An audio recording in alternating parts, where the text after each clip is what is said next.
మార్చి 15న అమరావతిలోని శ్రీవారి ఆలయంలో శ్రీనివాస కళ్యాణం నిర్వహిస్తున్నట్లు TTD EO Shri J Syamala Rao తెలిపారు.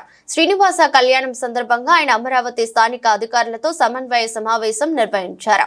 ఈ సందర్భంగా ఆయన మాట్లాడుతూ 2018లో అమరావతిలో శ్రీవారి ఆలయ నిర్మాణానికి శ్రీ నారా చంద్రబాబు నాయుడు 25 ఎకరాల స్థలం కేటాయించి 2019లో శంకుస్థాపన చేశారని తెలిపారు. 2022లో ఈ ఆలయం అందుబాటులోకి వచ్చిందని చెప్పారు. శ్రీవారి వైభవాన్ని అంతర్జాతీయంగా వ్యాప్తి చేసేందుకు టీటీడీ శ్రీవారి కళ్యాణం నిర్వహిస్తోందన్నారు.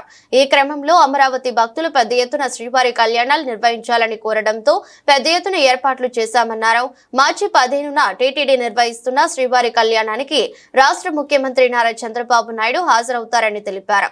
కార్యక్రమంలో జిల్లా collector Shrimati S Nagalakshmi, joint collector Bhargav Teja, దేవదాయ శాఖ commissioner Shri Vinay Chand, CRDA commissioner Kannababu, SP Shri Satish Kumar, ఇతర అధికారులు పాల్గొన్నారు. శ్రీ వెంకటేశ్వర స్వామి దేవాలయాన్ని నిర్మించాలనే ఉద్దేశంతో 25 ఎకరాల భూమిని ఉచితంగా కేటాయించడం జరిగింది.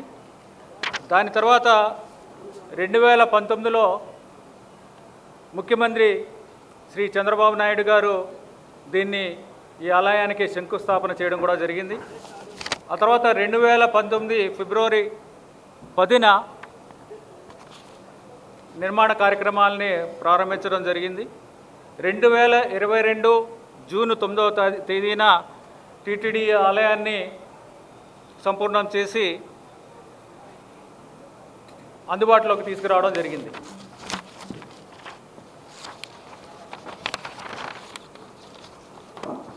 శ్రీవారి వైభవాన్ని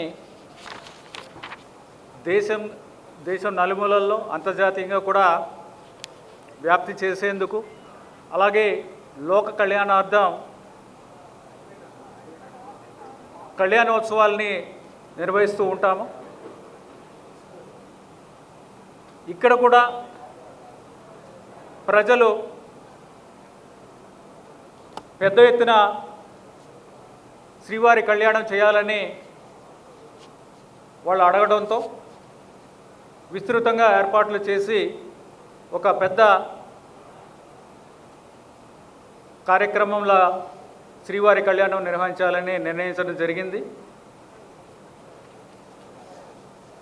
దానికి సంబంధించి ఏర్పాట్లు ఇప్పటికే ప్రారంభమయ్యాయి. ఈరోజు ఆ కార్యక్రమానికి సంబంధించి కలెక్టర్ గారు, ఎస్పీ గారు, అలాగే సిఆర్డీఏ కమిషనర్ గారు, అందరూ సీనియర్ అధికారులు కూడా ఈ ఏర్పాట్లు సమీక్షించడానికి, ఈ ఏర్పాట్లకి కోఆర్డినేషన్ కోసం ఇక్కడికి రావడం జరిగింది. శ్రీవారి కళ్యాణానికి సుమారుగా 20,000 మంది భక్తులు వస్తారని అంచనా వేస్తున్నాము.